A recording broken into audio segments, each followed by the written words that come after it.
O Vasco é uma grande bagunça no departamento de futebol e isso todos nós já sabemos. E a gente está começando a perceber que essa bagunça parece estar contagiando dentro de campo. O que aconteceu ontem no treinamento no CT Moacir Barbosa vira a loucura e o absurdo. Vou contar para vocês, mas antes deixa eu pedir para que você não esqueça de deixar o seu like nesse vídeo, pedir para que você se inscreva no nosso canal se você ainda não for inscrito. Aproveita, vai lá e ativa o sininho de notificações, aquela opção todas, pois assim, sempre que tiver vídeos novos por aqui, o YouTube te avisa, tá falado? Vamos ver essa história e vamos pro vídeo aí. Olá, Vascaíno, bem-vindo ao canal Gigante Vascaíno, eu sou André Luiz, está entrando no ar o nosso programa de segunda a sexta, sempre às 8 horas da manhã, o Café do Gigante. Olha, essa história que aconteceu ontem é muito complicado. Antes só de a gente falar dessa história do Diniz, aí, do treinamento de ontem, que eu acho que beira a loucura, a bagunça, essa confusão toda, só dar uma notinha aqui, só dar um aviso aqui, falar do Giovani, cara. Giovani tá melhorando a cada dia e já está sem sedação. Pô, que bom. Estou torcendo muito aí pro Giovani, né? Ele que foi um dos cracaços que vestiu a camisa 8 do Vasco. Graças a Deus eu tive a oportunidade de ver Giovani em campo com a camisa do Vasco. Só dizer que ele está melhorando, a família deu notícia que ele tirou a sedação, então ele está bem melhor, acho que está recuperando. Tomara que ele saia dessa aí. Legal? Falando disso, vamos lá. Ontem, no treinamento lá, ontem no CT Moacir Barbosa, avisando a partida de hoje, as coisas assim meio sem sentido, né? Tá bom que o jogo de hoje, eu acredito até que o Vasco vai vencer, mas eu não acredito na classificação. Vai chegar com 5 gols de diferença. Isso não, acho que nunca aconteceu em mata-mata. Acho que o Vasco nunca reverteu o resultado de 3 gols, muito mais de 5. Enfim, é muito complexo a situação do Vasco hoje, muito difícil, muito complicada. O Vasco não é um time de fazer muitos gols. Mesmo assim, ok, vamos torcer. A hora que a bola rolar, eu vou torcer para o Vasco fazer 5 gols, fazer 4 para levar para os pênaltis, não levar gol nenhum. Claro, eu vou estar torcendo, mas eu acho que é mais um jogo para observar jogadores. Eu usaria o jogo para isso. Mas o Diniz está indo à vera, está querendo jogar à vera. E aconteceu umas coisas ontem, no treino de ontem, que a gente precisa entender, né? O Vasco, realmente, o departamento de futebol do Vasco é uma grande bagunça. Foi lá, emprestou o Paulo Ricardo, lateral direito. Vamos falar de Paulo Ricardo agora, né? Emprestou o cara por Volta Redonda. E aí o cara estava treinando lá no Volta Redonda, mas não tinha assinado o contrato ainda, mandaram o cara vir voltar. Isso, e ao mesmo tempo o Diniz coloca o Puma Rodrigues fora do banco de reservas do Grêmio e leva o Breninho, porque o Paulo Ricardo chegou muito em cima da hora e já tinha relacionado o Breninho e o Breno Varela, do Sub-20, lateral direito. E o Puma não foi nem para o banco por questão técnica. Ora, parece que hoje o Puma vai para o banco. Então o Puma num treino melhorou muito. Deu um treino, o Puma já melhorou bastante. Caramba, um treino. O Vasco treinou domingo, o Puma treinou, né? Mas foi preparado porque os que jogaram fizeram o recovery. O Puma no domingo fez o seu treinamento. Ontem, na segunda-feira, ele treinou bem pra caramba, mas treinou tão bem assim que ele voltou pro banco. E aí o Paulo Ricardo, que estava no Volta Redonda, não vai ser relacionado para o banco de reserva. Por que ele tirou o cara de lá? Olha a confusão. Eu até acho que certo, eu até acho que não tinha que prestar o Paulo Ricardo.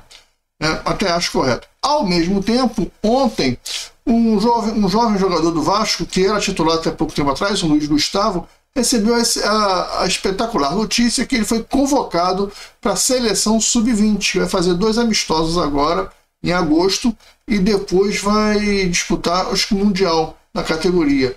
E ele foi convocado para a seleção Sub-20. Está convocado, ganhou lá, o Vasco fez uma arte, convocado, zagueiro Luiz Gustavo. Pô, legal, parabéns ao garoto, o moleque ficou feliz. Porém, ele que já treina com o titular, ele que era titular até pouco tempo atrás e vinha jogando bem, ele era titular e vinha jogando bem, não vinha falhando. Pô, ele não teve 1/8 das falhas que o João Vitor teve. E aí ele vinha jogando muito bem, mas ele teve que sair do time porque ele levou o 3º cartão amarelo. Quando ele sai do time por terceiro cartão amarelo, o Lucas Freitas assume a posição, porque antes do Luiz Gustavo era o Lucas Freitas titular. Aí o Lucas Freitas assume a posição. Ontem no treino, o Lucas Freitas estava muito resfriado. Não sabia nem se vai para o jogo hoje. Se apresentou já ontem com um resfriado muito forte. A lógica era botar o Gustavo para jogar. Não. Quem treinou como zagueiro foi o Hugo Moura. Para que isso? O Hugo Moura, jogando com o pé invertido ali de zagueiro, não pode ser melhor do que o Gustavo, que é jogador de seleção brasileira e da posição. Por que isso? Por que o garoto da base não pode jogar? Por que você vai trazer? Qual o recado que você passa para o garoto da base? Aqui não. Aqui eu prefiro improvisar um cara do que botar em você. Eu prefiro pegar o Hugo Moura, improvisar ele como zagueiro, do que botar você para jogar. Esse é o recado que você passa para o garoto. Pô. É isso que o cara vai entender. O cara prefere improvisar um cara que não sabe jogar ali, nunca jogou de zagueiro, vai ter que jogar invertido. Pode até ser que o Hugo Moura dê certo pela direita, mas pela esquerda, o Diniz está tentando repetir a fórmula que ele fez no Fluminense com o Felipe Melo. Ele pegou o Felipe Melo e botou de zagueiro e deu certo. O Felipe Melo se tornou um bom zagueiro por um bom tempo no Fluminense. De quase 2 temporadas, uma temporada e meia, jogou em alto nível ali. Só que o Felipe Melo nunca foi o Hugo Moura. O Felipe Melo sempre foi mais jogador do que o Hugo Moura.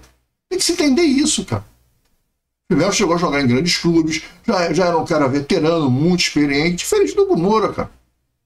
E fica ali todo torto para jogar pela esquerda, ele que é destro, não sabe jogar por ali. E como volante, ele não sabe jogar no lado esquerdo, quem fazia o lado esquerdo era o Cocão. Ele tem dificuldade de jogar ali pela esquerda, ele tem dificuldade de jogar pela esquerda. Ele é destro, ele fica torto, ele não sabe jogar por ali. Ele tem essa dificuldade. Aí você vai botar o cara de zagueiro pela esquerda, tá bom, que eu acho que o Del Valle não vai atacar. Mas você precisa de um zagueiro forte, rápido. Por que não botar o Gustavo? É o jogo pro Gustavo. Não entendo. O Puma, aí não dá para entender. O Vasco é uma grande bagunça, fora e dentro do campo. O Puma, até sábado, não ia nem pro banco por questão técnica. Agora já vai pro banco. Aí você pega o Paulo Ricardo lá do Volta Redonda, atrás, porque o Puma, foi barrado por questão técnica, mas o Puma já tá bom. Já virou craque. Então não tem mínimo sentido, não tem lógica nenhuma, né? Eu acho que o Diniz, assim, vai acabar se complicando dentro do próprio grupo. O grupo vai começar a enxergar que o treinador tá meio perdido também, cara. Eu acho que ele tem poucas opções, tá querendo achar opção, mas a vaga é do Luiz Gustavo. Se o Lucas Freitas não jogar e ele começar o jogo com o Hugo Moura de zagueiro, é um absurdo. Ontem ele treinou o Hugo Moura de zagueiro. Às vezes, para uma continência de jogo, uma situação qualquer, tá legal.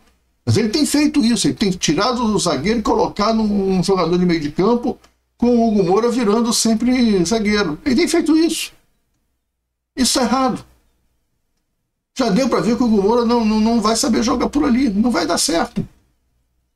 Mas ele insiste nessa situação. E você vai perdendo Aí já tem um zagueiro de seleção no banco, que na vez dele jogar, ele não joga, porque o cara prefere improvisar um outro todo torto lá.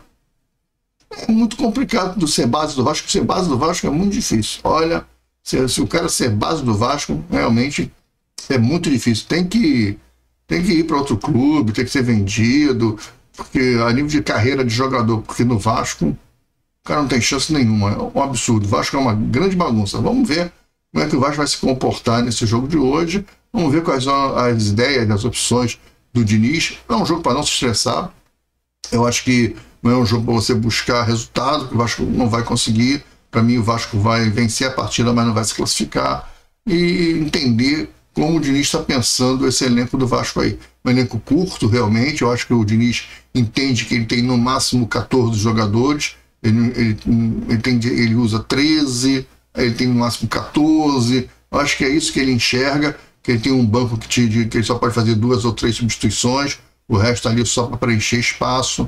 Então, é o que está aparecendo, que está se mostrando, né?